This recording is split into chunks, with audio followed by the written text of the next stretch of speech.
When did World War I actually end?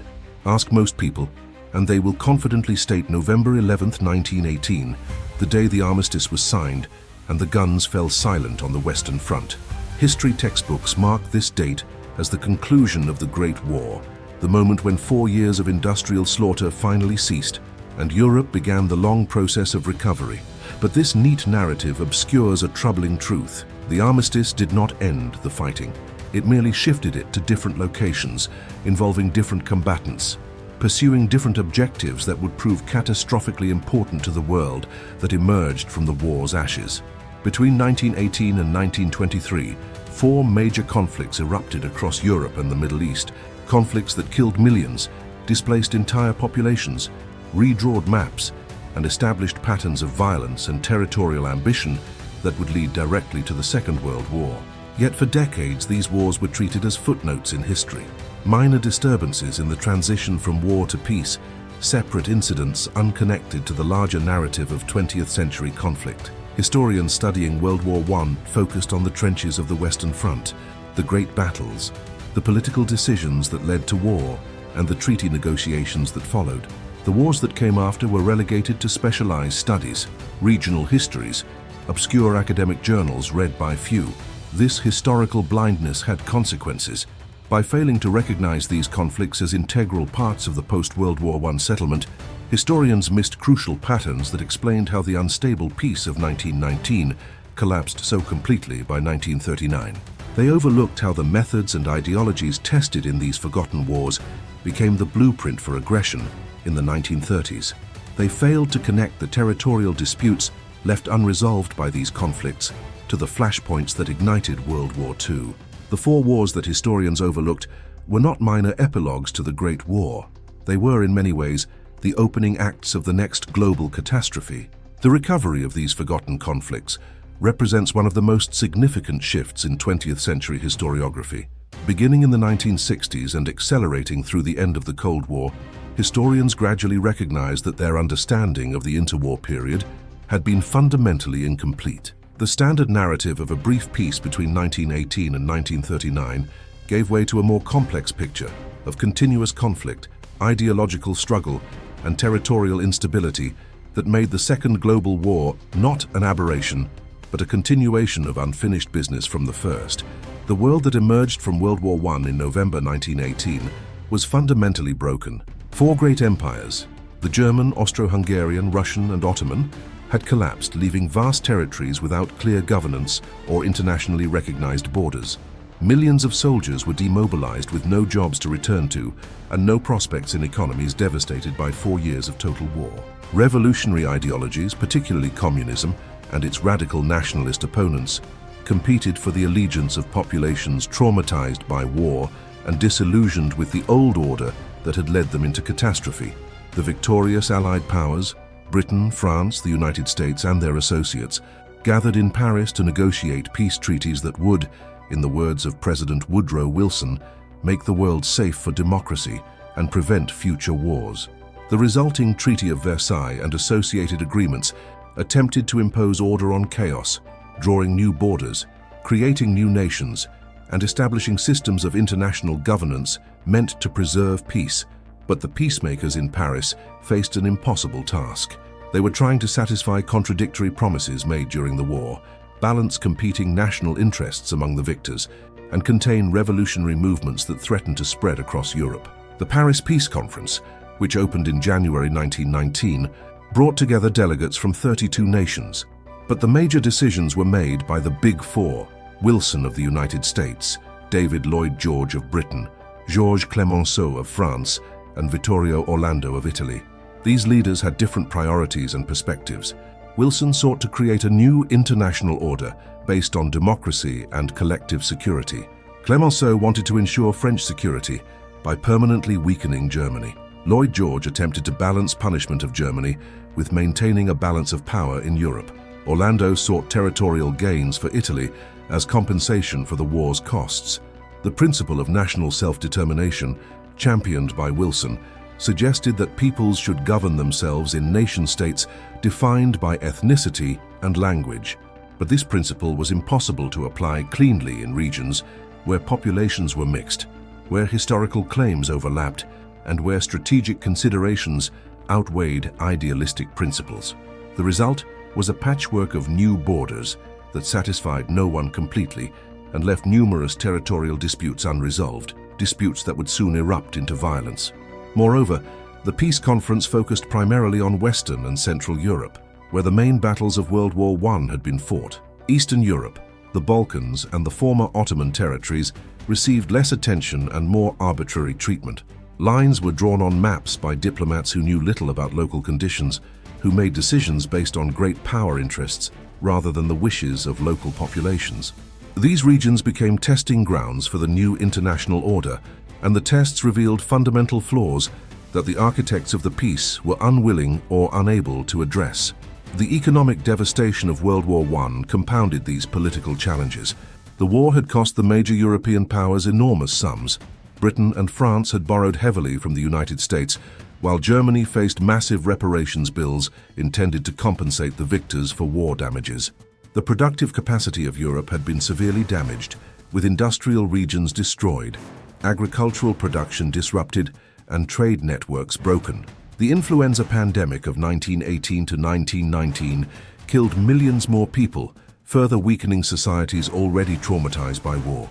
In this context of political instability, economic crisis, and social upheaval, the four forgotten wars erupted. Each was, in different ways, a product of the flawed peace process and the impossible contradictions built into the post-war settlement.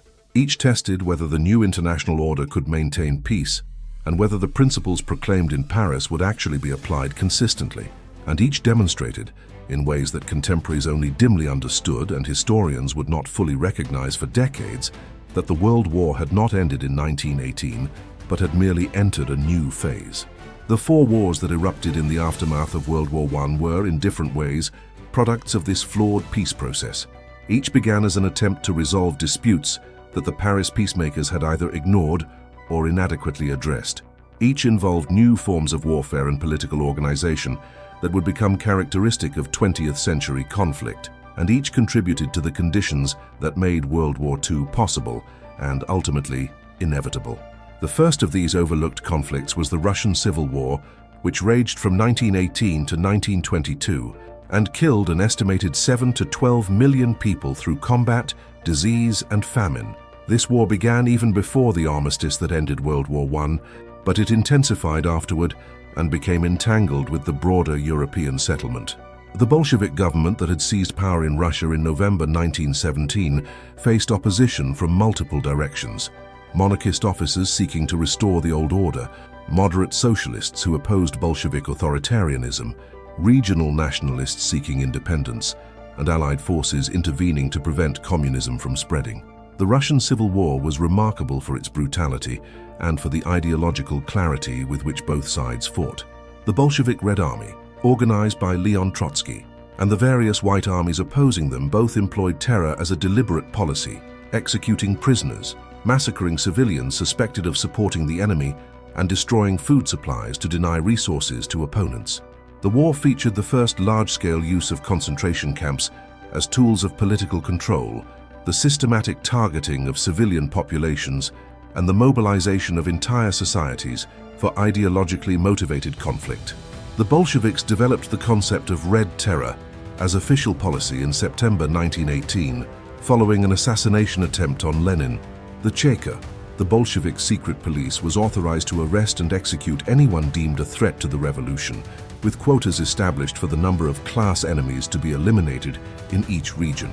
Estimates suggest that between 50,000 and 200,000 people were executed during the Red Terror, though reliable figures are impossible to obtain. The white forces responded with their own terror, particularly targeting Jewish communities in pogroms that killed tens of thousands. The Allied intervention in the Russian Civil War, though limited in scope and ultimately unsuccessful, established dangerous precedents. British, French, American, Japanese, and other forces landed in Russia ostensibly to protect supplies and support anti-Bolshevik forces, but their intervention was half-hearted and poorly coordinated. The Allies never committed sufficient forces to decisively influence the outcome, but their presence was enough to convince Bolshevik leaders that the capitalist powers were permanently hostile and could never be trusted.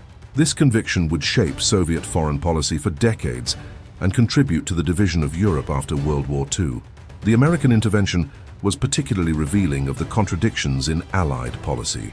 President Wilson sent approximately 13,000 troops to Russia, 5,000 to Arkhangelsk, and 8,000 to Siberia, with vague instructions to protect war supplies and support anti-Bolshevik forces.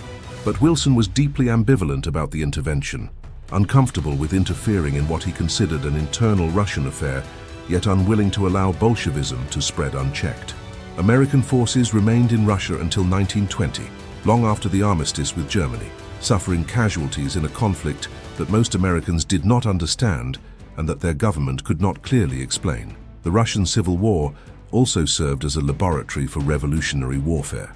The Bolsheviks developed techniques of political mobilization, propaganda, and organizational control that would be studied and imitated by revolutionary movements worldwide. They demonstrated that a disciplined, ideologically motivated minority could seize and hold power even against numerically superior opponents if they were willing to use sufficient violence and if they could appeal to genuine grievances among the population. These lessons would not be lost on other aspiring revolutionaries and counter-revolutionaries in the interwar period.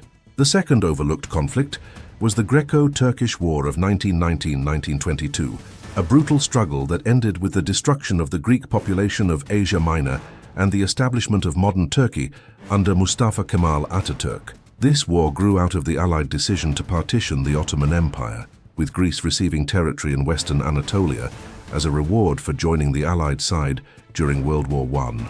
The Greek government, encouraged by British Prime Minister David Lloyd George, launched an invasion to claim these territories and to realize the Megali idea, the dream of recreating a greater Greece that would include Constantinople and the historic Greek communities of Asia Minor.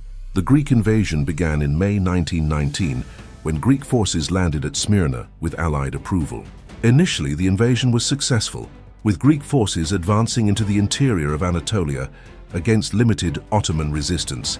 But the invasion provoked a nationalist Turkish resistance led by Kemal, a military officer who had distinguished himself during World War I and who now rejected the Ottoman government's acceptance of the partition.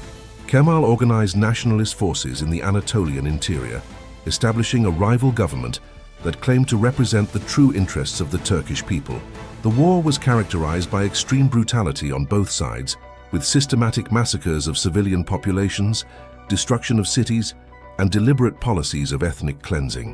When the Turkish forces finally defeated the Greek army in 1922, they drove the entire Greek population of Asia Minor, approximately 1.5 million people, from their homes in what became one of the first great population transfers of the 20th century. The destruction of Smyrna in September 1922, when the city burned and thousands of Greek and Armenian residents died, became a symbol of the war's catastrophic human cost. The Great Fire of Smyrna represented one of the war's most horrific episodes. As Turkish forces entered the city, fires broke out in the Greek and Armenian quarters. Whether the fires were deliberately set or resulted from the chaos of the Turkish occupation remains disputed, but the result was catastrophic. Allied warships in the harbor watched as the city burned and refugees crowded the waterfront, with ships initially refusing to evacuate civilians because of concerns about violating neutrality. Eventually, humanitarian concerns overcame diplomatic caution, and the ships evacuated hundreds of thousands of refugees, but thousands more died in the fire or in the violence that accompanied the Turkish takeover. The Greco-Turkish War demonstrated that the Paris peace settlement could not be imposed on unwilling populations, and that determined national resistance could overturn decisions made by the great powers. Kemal's success in defying the Allies and establishing an independent Turkish state on his own terms inspired nationalist movements throughout the colonial world. The war also established a precedent for solving ethnic conflicts through population transfer rather than attempting to create multi-ethnic states, a precedent that would be applied repeatedly in the coming decades with devastating consequences. The Treaty of Lausanne in 1923, which formally ended the war and established the borders of modern Turkey, included provisions for a compulsory exchange of populations between Greece and Turkey. Approximately 1.5 million Greeks were expelled from Turkey, while about 500,000 Muslims were expelled from Greece. The exchange was presented as a humane solution to an intractable ethnic conflict, a way to prevent future violence by creating ethnically homogeneous states. But the human cost was enormous, with families torn from ancestral homes, communities destroyed, and individuals forced to relocate to countries where they often faced discrimination as unwanted refugees. The third overlooked conflict was the Polish-Soviet War of 1919-1921, a conflict that determined the eastern borders of Poland and tested whether Bolshevik revolution could be spread westward into Europe by military force. Poland, re-established as an independent state after more than a century of partition, sought to extend its territory eastward to something approaching its historical borders, which would include substantial Ukrainian and Belarusian populations. The Soviet government, still fighting the Russian Civil War, also sought to extend its control westward and saw Poland as an obstacle to spreading revolution to Germany. The war featured dramatic swings of fortune. Polish forces under Marshal Józef Piłsudski initially advanced deep into Ukraine, capturing Kiev in May 1920. The operation was partially motivated by Piłsudski's vision of a federation of Poland, Lithuania, Belarus, and Ukraine that could serve as a counterweight to both Germany and Russia. But the advance overextended Polish forces, and Soviet forces counterattacked in June, driving the Poles back with surprising speed and force. By August 1920, the Red Army stood at the gates of Warsaw, and European observers believed the city would fall, opening the way for Soviet forces to link up with communist revolutionaries in Germany. Instead, Piłsudski launched a brilliant counter-offensive, the Battle of Warsaw, sometimes called the Miracle on the Vistula, that destroyed the Soviet advance and turned the tide of the war. The battle took place August 13-25, 1920, and involved Polish forces attacking the overextended Soviet flank while Warsaw's defenders held the line. The Soviet forces, commanded by Mikhail Tukhachevsky, had advanced so rapidly that their supply lines were stretched thin and their forces were exhausted. The Polish counterattack shattered the Soviet offensive, capturing tens of thousands of prisoners and forcing a general Soviet retreat. The Polish victory had enormous consequences for European history. It halted the westward spread of Bolshevik revolution and established a barrier between Soviet Russia and Germany that would last until 1939. It also created a Polish state with substantial ethnic minorities, particularly Ukrainians and Belarusians, who did not consider themselves Polish and whose presence would complicate Polish politics throughout the interwar period. The territorial settlement reached in the Treaty of Riga in 1921 satisfied neither side and left both Poland and Soviet Russia viewing the border as temporary, a score to be settled when circumstances permitted. Lenin later described the defeat at Warsaw as one of his greatest miscalculations. He had believed that Polish workers would welcome the Red Army as liberators and that Polish nationalism would crumble in the face of revolutionary ideology. Instead, Polish workers and peasants had fought alongside their government to defend national independence. The failure demonstrated that revolutionary communism could not be exported by military force alone, and that nationalist sentiment remained a powerful force even among working-class populations.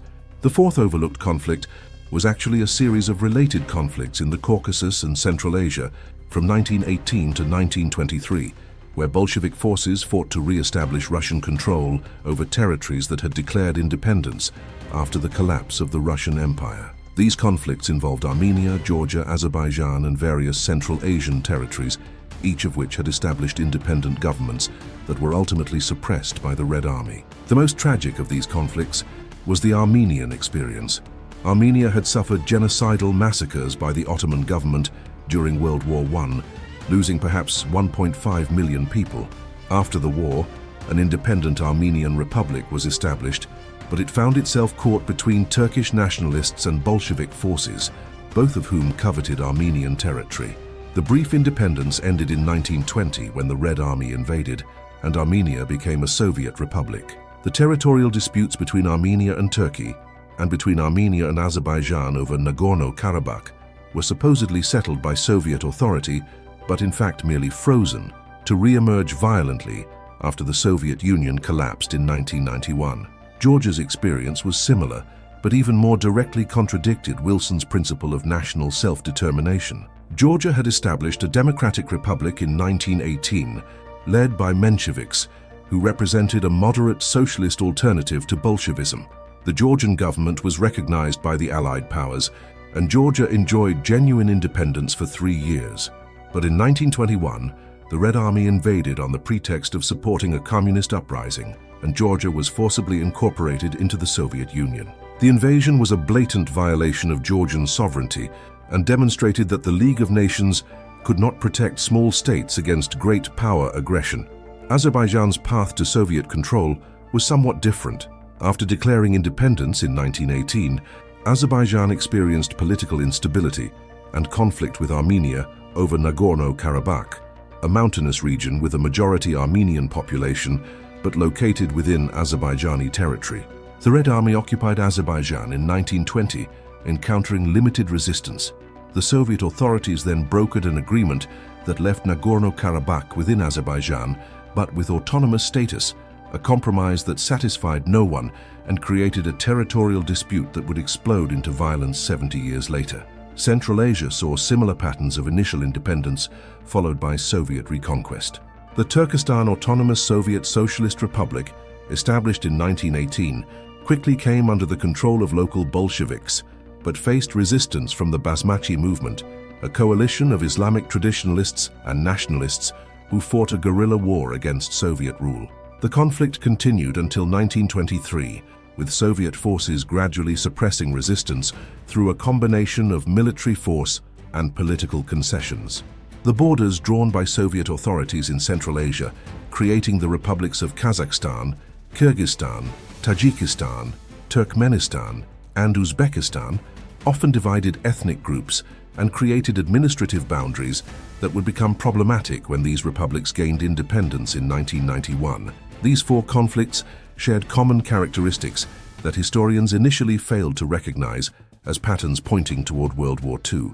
Each involved the violent redrawing of borders through military force rather than negotiation. Each featured ideologically motivated violence against civilian populations, including systematic massacres and ethnic cleansing. Each demonstrated the weakness of the international order established at Paris and the inability or unwillingness of the League of Nations to prevent aggression. And each left unresolved grievances and territorial disputes that would be exploited by aggressive powers in the 1930s. The connection between these overlooked wars and World War II became apparent only gradually, as historians began to examine the interwar period more comprehensively and to trace the origins of the second global conflict beyond the immediate causes of German aggression in 1939. Several themes emerged that linked the forgotten wars to the catastrophe that followed. The first theme was the normalization of extreme violence against civilians. World War I had already broken down many traditional constraints on warfare, with aerial bombardment of cities, submarine attacks on civilian shipping, and the Armenian genocide, demonstrating that modern industrial states were willing to target non-combatants. But the post-World War I conflicts took this further, making civilian populations primary targets rather than collateral damage. The massacres in the Russian Civil War, the ethnic cleansing in the Greco-Turkish War, and the population transfers that accompanied these conflicts established precedents that would be vastly expanded in World War II. The Russian Civil War in particular introduced techniques of terror and population control that would become characteristic of totalitarian regimes. The Cheka, the Bolshevik secret police, developed systematic methods of identifying and eliminating class enemies based on social background rather than individual actions.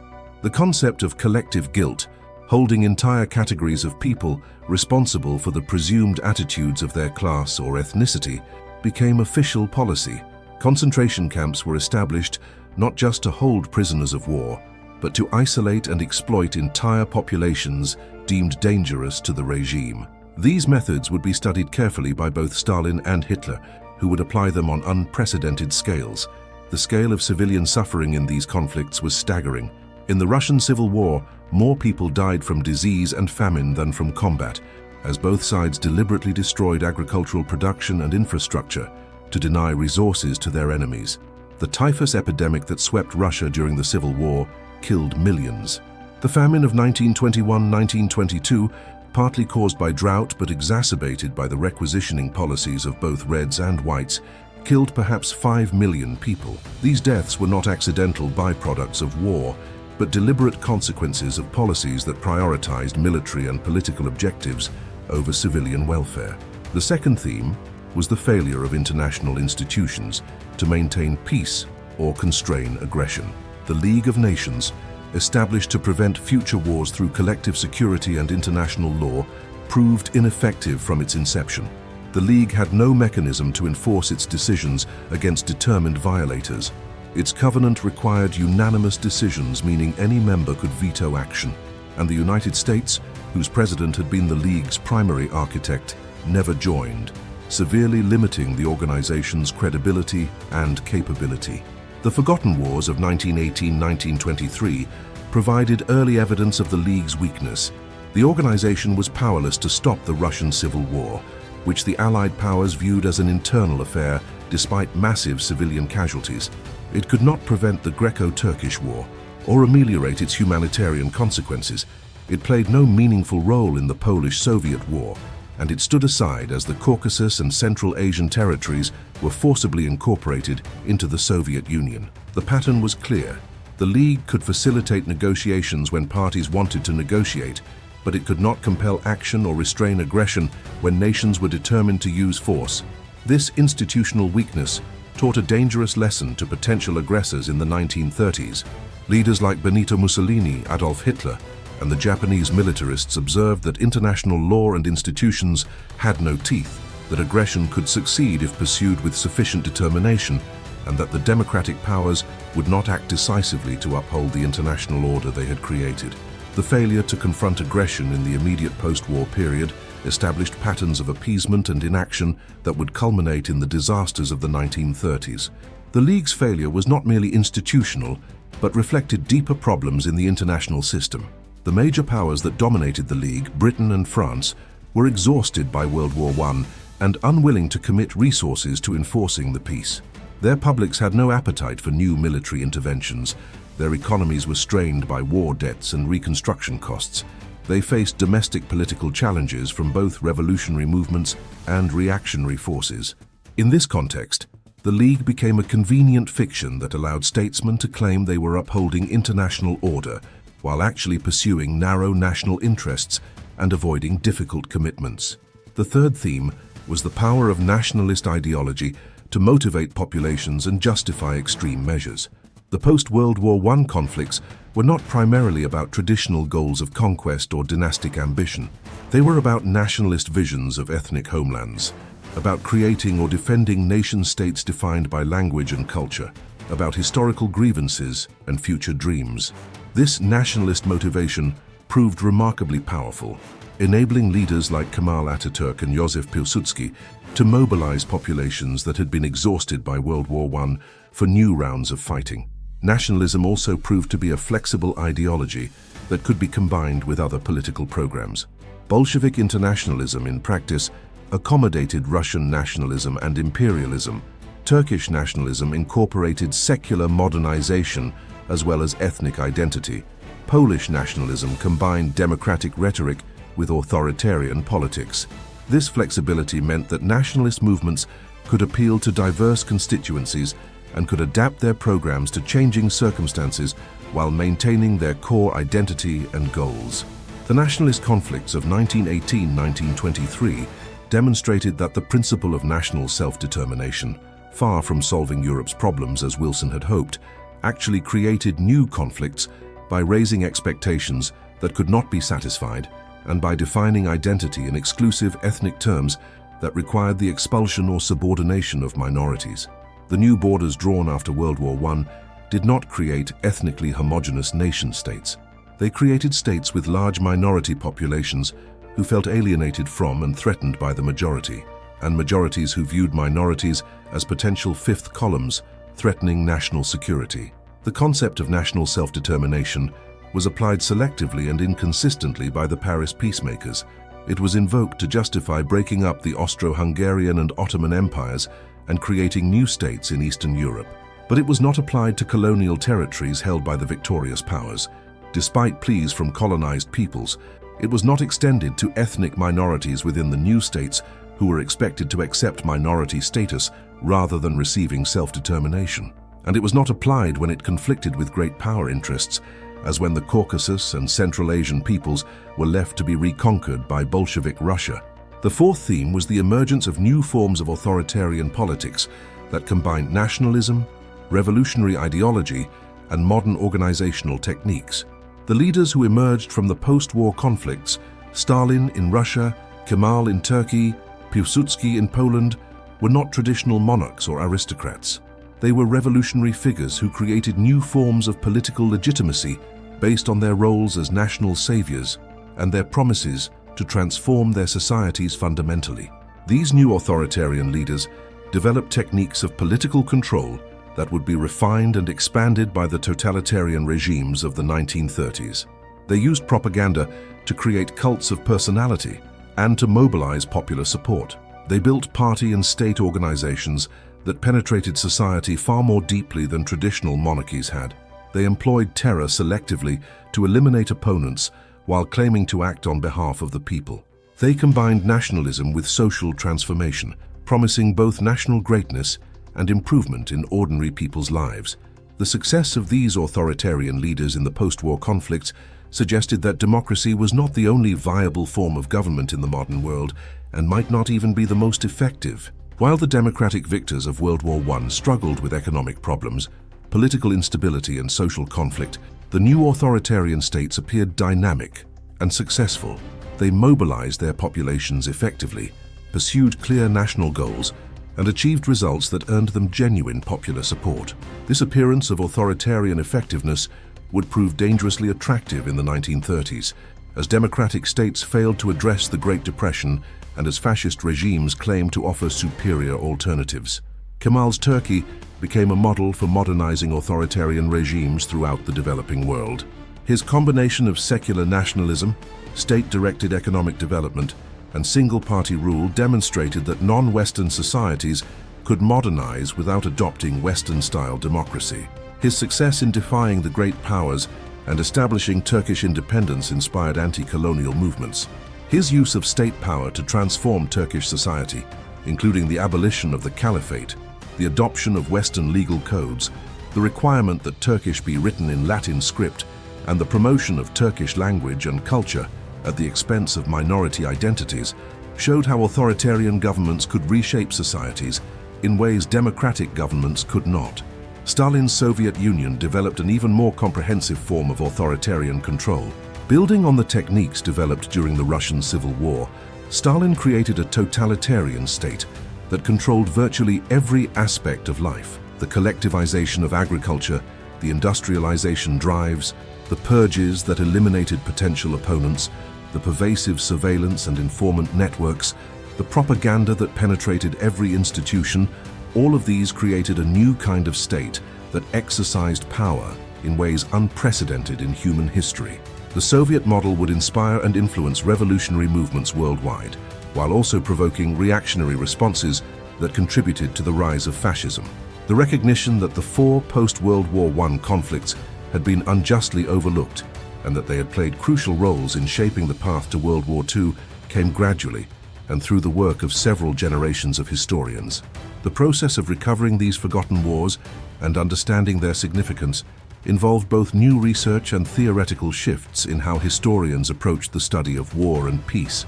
The first major breakthrough came in the 1960s and 1970s as historians began to study the Russian Civil War more comprehensively. Earlier Western scholarship had treated the Civil War primarily as background to the Bolshevik consolidation of power, focusing on political decisions in Moscow rather than the actual fighting and its consequences. But scholars like Richard Pipes, Sheila Fitzpatrick, and Orlando Figes produced detailed studies that revealed the scale of violence, the deliberate policies of terror, and the techniques of totalitarian control developed during the Civil War.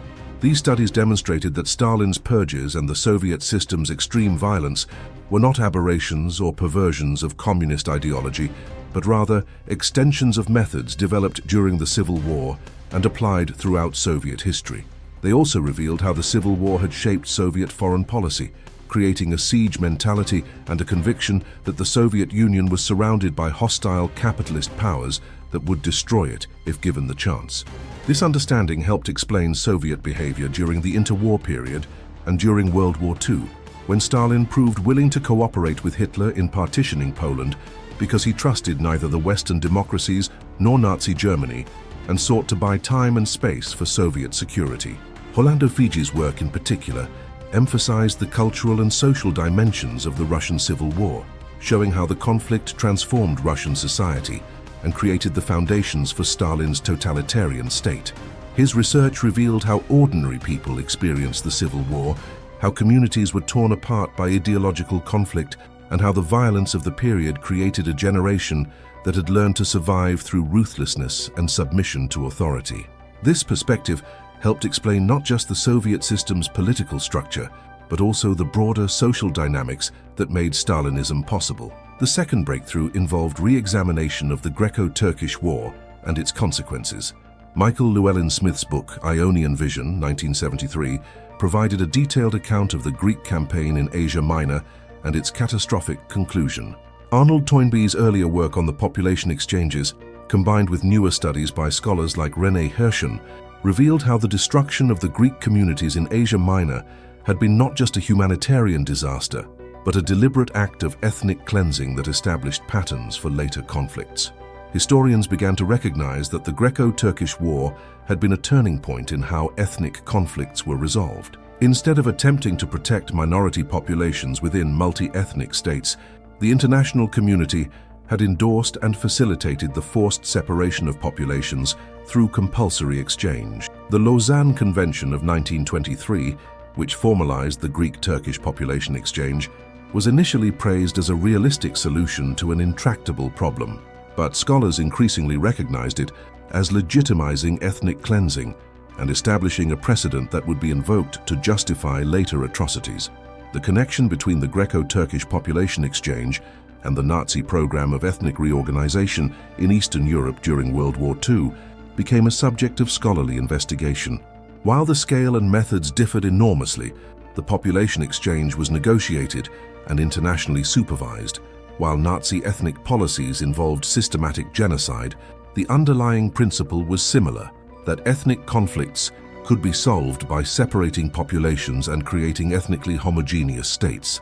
Some Nazi planners explicitly referenced the Greek-Turkish exchange as a precedent for their own plans, demonstrating a direct ideological connection between the forgotten post-World War I conflicts and the horrors of World War II.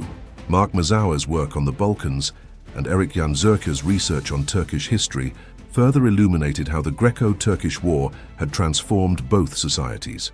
The Greek refugees from Asia Minor, resettled in Greece, brought with them a sense of grievance and loss that would influence Greek politics for generations. In Turkey, the elimination of the Greek and Armenian populations allowed Kemal to create a more ethnically homogeneous state, but also removed entrepreneurial and commercial communities that had played important roles in the Ottoman economy. The social and cultural consequences of the population exchange extended far beyond the immediate humanitarian crisis. The third area of renewed scholarly attention was the Polish-Soviet War, which had been obscured by Cold War politics that made balanced scholarship difficult. In Poland, under communist rule, the war was downplayed because celebrating Polish victory over Soviet forces contradicted the official narrative of Polish-Soviet friendship. In the West, the war was remembered primarily as an anti-communist success, with little attention to its broader implications. Norman Davies's book, White Eagle, Red Star, 1972, provided the first comprehensive English-language history and began the process of understanding the war's significance. Historians came to recognize that the Polish-Soviet War had been a crucial moment when the post-World War I settlement might have evolved very differently. If Soviet forces had taken Warsaw and continued westward, they might have linked up with German communists and transformed the European political landscape. The Polish victory prevented this, but also created an unstable Eastern European order that satisfied no one. The borders established by the Treaty of Riga left the Soviet Union resentful and determined to recover lost territories, while Poland felt insecure and sought to build a regional bloc to counter both German and Soviet power. The significance of this instability became clear in 1939, when the Molotov-Ribbentrop Pact included secret protocols dividing Poland between Germany and the Soviet Union, roughly along the lines that had existed before the Polish-Soviet War. The Soviet Union justified its invasion of eastern Poland in September 1939 as recovering territory that had been unfairly taken in 1921. This justification was cynical and self-serving, but it revealed how the unresolved disputes from the post-World War I conflicts provided both motivation and justification for aggression 2 decades later. Timothy Snyder's work on Eastern Europe, particularly his book Bloodlands, placed the Polish-Soviet War in the broader context of the region's violent 20th century history. Snyder demonstrated how the territories fought over in 1919-1921 became the epicenter of violence during World War II and the Holocaust, with 14 million civilians killed in the region between 1933 and 1945. The instability created by the Polish-Soviet War and the unresolved territorial disputes it left behind contributed directly to this catastrophic violence. The fourth area where historians recovered forgotten conflicts involved the Caucasus and Central Asian wars, which had been almost completely obscured by Soviet secrecy and Western indifference. Only after the Soviet Union collapsed in 1991 and archives became accessible did scholars fully document the violence involved in Bolshevik conquest of these regions. Works by scholars like Ronald Grigor Suni on the Caucasus and Adib Khalid on Central Asia revealed the scale of resistance to Soviet rule and the brutality with which it was suppressed. These studies also revealed how the borders drawn by Soviet authorities in the Caucasus and Central Asia, often with deliberate disregard for ethnic and linguistic realities, created tensions that would explode into violence after Soviet control ended.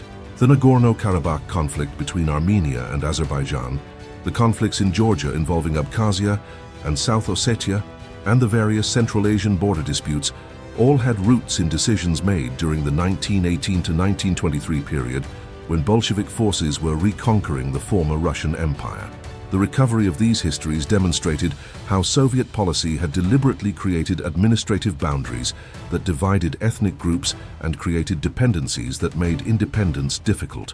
Stalin's nationalities policy involved creating titular republics for major ethnic groups while deliberately including minority populations and contested territories within each republic. This strategy prevented any republic from being ethnically homogeneous and ensured that independence movements would face internal ethnic conflicts. The wisdom of this cynical strategy, from the Soviet perspective, became apparent in the 1990s, when the dissolution of the Soviet Union triggered numerous ethnic conflicts over the borders that Stalin had drawn. The recovery of the forgotten post-World War I conflicts raised important questions about why historians had overlooked them for so long, and what this blindness revealed about the practice of history and the politics of historical memory. Several factors contributed to the initial neglect and eventual recovery of these crucial conflicts. The first factor was the Western-centric focus of early World War I historiography. Historians writing in the 1920s through the 1950s concentrated overwhelmingly on the Western Front, where British, French, and American forces had fought. This emphasis reflected both national interest — historians wrote for audiences who wanted to understand their own country's war experiences — and the availability of sources, with Western archives being more accessible than Russian or Turkish materials. The result was a distorted picture that treated the Western Front as the real war and other theaters as peripheral. This Western focus meant that conflicts in Eastern Europe, the Balkans, and the former Ottoman territories received little attention from the historians who shaped the dominant narrative. The Russian Civil War was treated primarily as a Russian or Soviet story, rather than as part of the broader post-World War I settlement. The Greco-Turkish War was studied by Greek and Turkish historians, but rarely incorporated into general histories of the period. The Polish-Soviet War was almost unknown outside Poland and Soviet Russia, and the Caucasus and Central Asian conflicts were virtually invisible to Western scholars. The linguistic barriers to studying these conflicts were formidable. Proper research required facility in Russian, Polish, Turkish, Greek, Armenian, Georgian, and other languages, as well as the major Western European languages. Few individual historians possessed such linguistic skills, and the infrastructure to support multilingual research was underdeveloped. University language programs focused on major Western European languages and classical languages, with less support for the Eastern European and Middle Eastern languages, essential for studying the forgotten wars.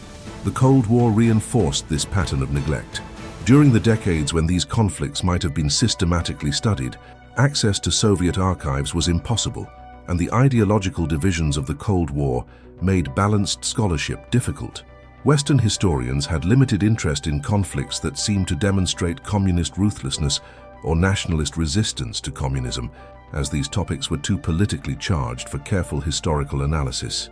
Soviet historians could not freely examine topics like the Russian Civil War's violence or the forced incorporation of the Caucasus and Central Asian territories without challenging official narratives about the inevitable and beneficial spread of communist rule.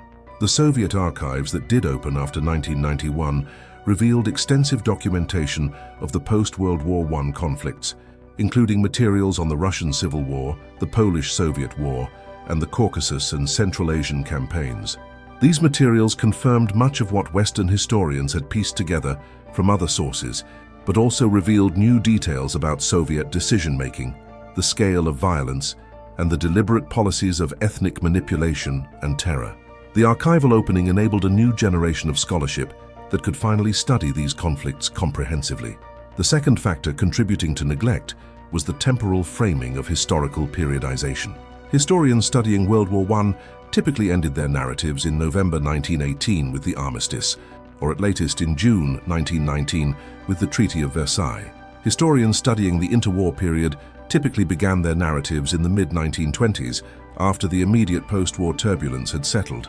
The years 1918-1923 fell into a gap between these two frameworks, studied less systematically than either the war itself or the supposed peace that followed.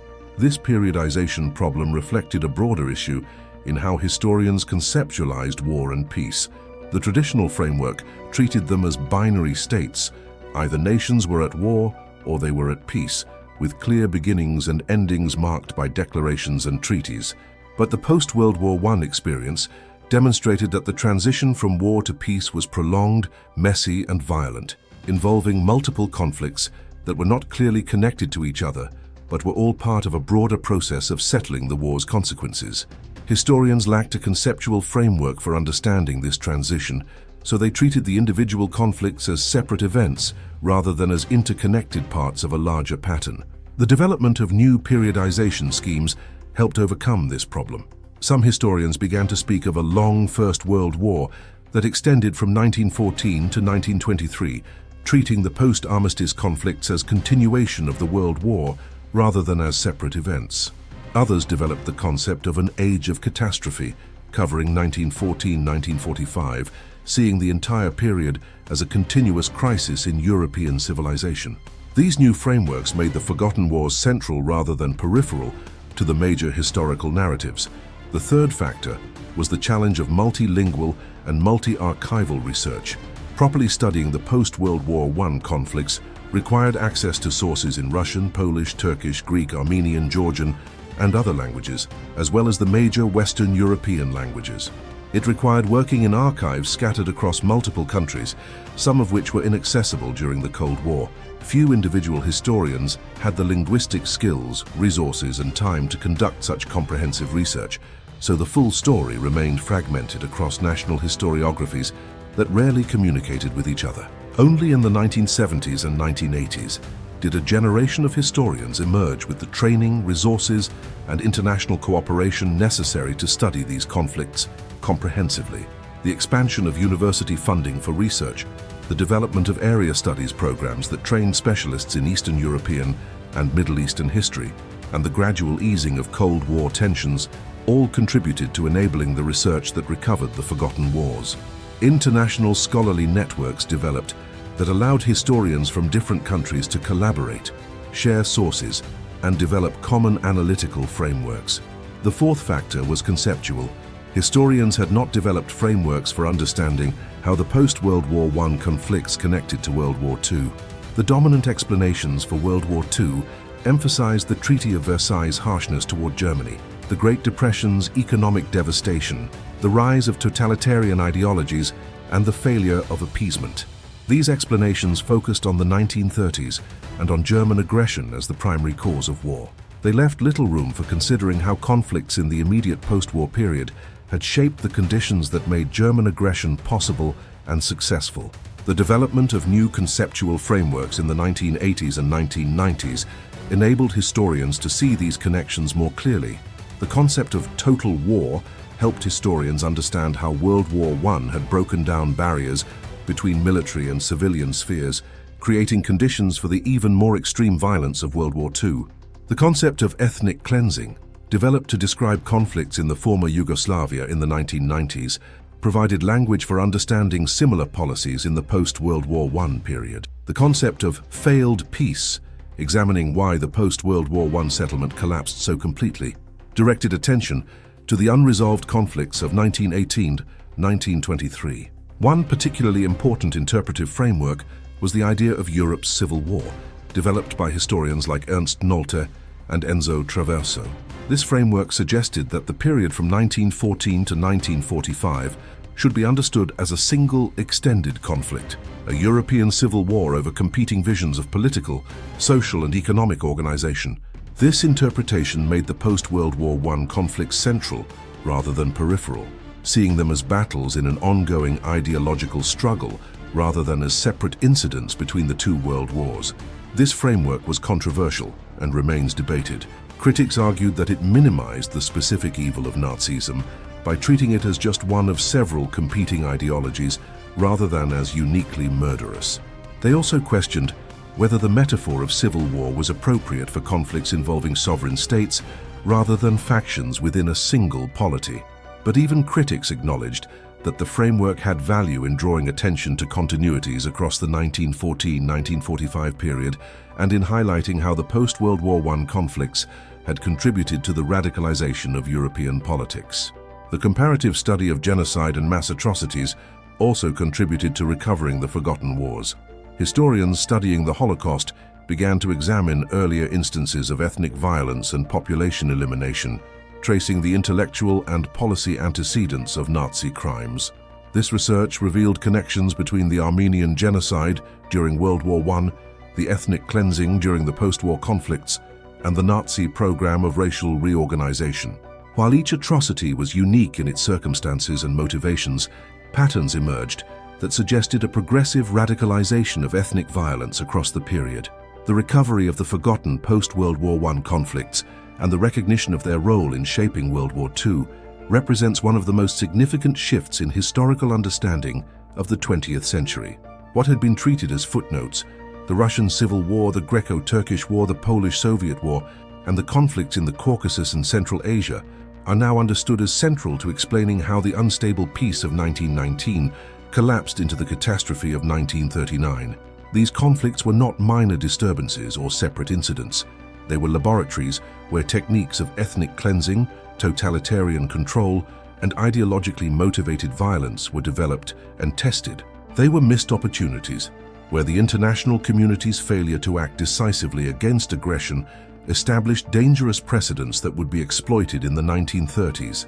They were unfinished business that created territorial disputes and nationalist grievances that aggressive powers would later manipulate to justify expansion. The Russian Civil War, with its 7 to 12 million dead, demonstrated that ideologically motivated movements were willing to accept enormous casualties in pursuit of their vision, and that terror could be an effective tool of political control if applied systematically and without restraint. The techniques developed by the Cheka and refined by Stalin's NKVD would be studied by Nazi security forces, who would adapt them to their own purposes. The siege mentality created by the Civil War and Allied intervention would shape Soviet foreign policy through World War II and the Cold War, contributing to Stalin's suspicion of his Western allies and his determination to establish a buffer zone of controlled states in Eastern Europe after 1945. The impact of the Russian Civil War on Soviet society was profound and lasting. An entire generation came of age during the Civil War, learning that violence was the normal means of resolving disputes, that ideological purity mattered more than human life, and that survival required absolute submission to authority.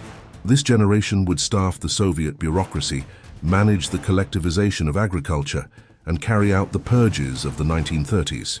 The Civil War created not just political institutions, but a political culture that normalized extreme violence and made Stalin's terror possible. The Greco-Turkish War and its resolution through compulsory population exchange established the principle that ethnic conflicts could be solved by forcibly separating populations rather than by protecting minority rights or creating inclusive political systems.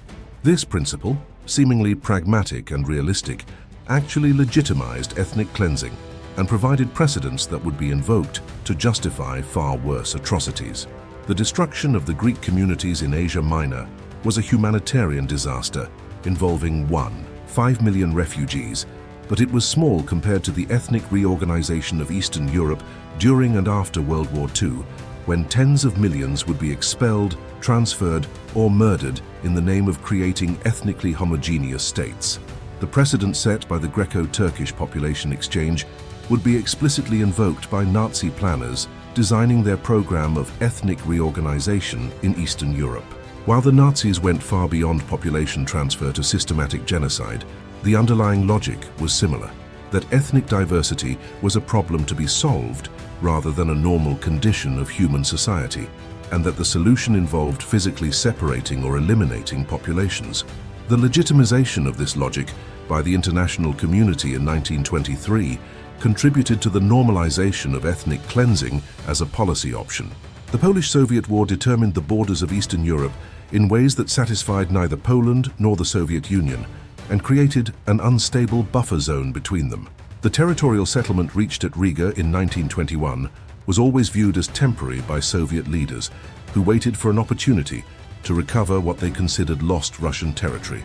That opportunity came in 1939, when the Molotov-Ribbentrop Pact allowed the Soviet Union to invade eastern Poland, justifying the action as recovering territory unfairly seized in 1921. The border between Poland and the Soviet Union, established after World War II, ran close to the line that Soviet forces had reached in 1920 before being driven back by Piłsudski's counter-offensive, suggesting that the Soviet Union had never accepted the 1921 settlement. The Polish-Soviet War also demonstrated the power of nationalist resistance to revolutionary ideology. Lenin's expectation that Polish workers would welcome the Red Army as liberators proved entirely wrong. Polish nationalism proved stronger than class solidarity, a lesson that would be confirmed repeatedly throughout the 20th century. The war showed that communism could not be exported by military force alone, and that societies would resist foreign domination even when it came wrapped in revolutionary ideology. The conflicts in the Caucasus and Central Asia, though smallest in scale among the 4 forgotten wars, were important for demonstrating that the principle of national self-determination applied selectively, and that weak states could be conquered by determined great powers without effective international response. The brief independence of Armenia, Georgia, Azerbaijan, and various Central Asian territories ended not because their independence was unviable, but because neither the Western powers nor the League of Nations was willing to protect them against Bolshevik conquest. This lesson, that international law and institutions would not protect small states against aggression by great powers, was learned by potential aggressors and would influence their calculations in the 1930s. The borders drawn in the Caucasus and Central Asia during the Soviet reconquest were deliberately designed to create dependencies and divisions that would make independence difficult. This policy of divide and rule succeeded brilliantly from the Soviet perspective, but it stored up conflicts that would explode when Soviet control ended.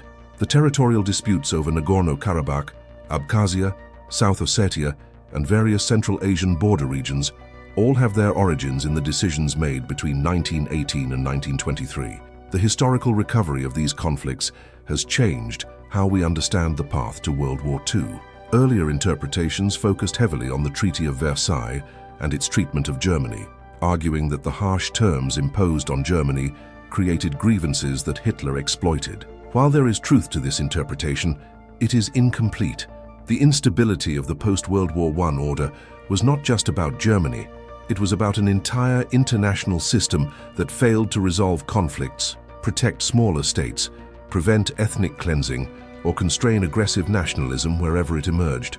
The Forgotten Wars also reveal that the descent into World War II was not inevitable, but resulted from specific decisions and failures at crucial moments. If the Allied powers had intervened more decisively in the Russian Civil War, either supporting anti-Bolshevik forces effectively or recognizing the Bolshevik government and ending the Civil War sooner, millions of lives might have been saved and Soviet foreign policy might have developed differently. If the international community had prevented the Greco-Turkish population exchange, or at least ensured it was conducted humanely, the precedent for ethnic cleansing might not have been established. If the Polish-Soviet War had ended with borders that both sides could accept, Eastern Europe might have been more stable. If the independence of the Caucasus and Central Asian states had been protected, the precedent that great powers could conquer smaller neighbors with impunity might not have been set. These counterfactuals are speculative, but they are valuable for understanding that history is made by human decisions, not by inevitable forces. The forgotten wars were not inevitable consequences of World War I. They resulted from decisions made by leaders who chose violence over negotiation, from international institutions that failed to act when action was needed, from populations that embraced nationalist ideologies, promising simple solutions to complex problems. Different decisions might have produced different outcomes. The study of these forgotten conflicts also provides sobering lessons for the present. The international order established after World War II, with the United Nations replacing the failed League of Nations, and with greater emphasis on human rights and the protection of minorities, was explicitly designed to prevent the kinds of conflicts that had plagued the 1918 to 1923 period. But the persistence of ethnic conflicts, the repeated failure of international institutions to prevent aggression, and the ongoing appeal of nationalist ideologies suggest that the problems revealed by the forgotten wars remain unresolved. The conflicts in the former Yugoslavia in the 1990s, with their ethnic cleansing and the international community's delayed response, echoed the patterns established in the Greco-Turkish War.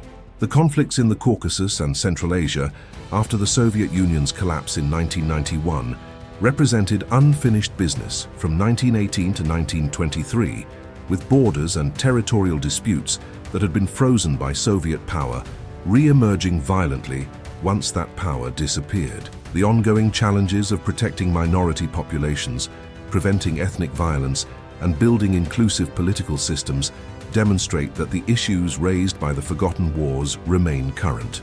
The war in Ukraine that began in 2014 and escalated dramatically in 2022 has direct connections to the unresolved issues from the post-World War I period. The Russian justification for aggression, that Ukraine is not a real nation, that Russian speakers need protection, that historical Russian territories must be recovered, echoes arguments made during the wars of 1918 to 1923.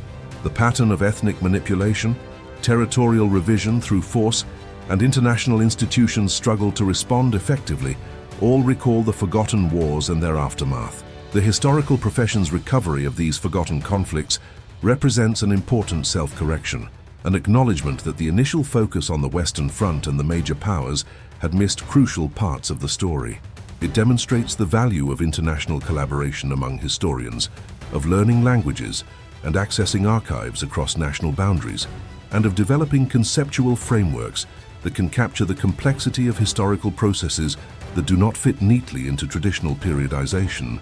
But the recovery also reveals the contingency of historical knowledge. For decades, the dominant narrative of World War I and the interwar period was incomplete, missing crucial elements that were hiding in plain sight in national archives and specialized studies. How much of our current historical understanding might be similarly incomplete? What other forgotten conflicts, overlooked patterns, or missed connections might future historians recover?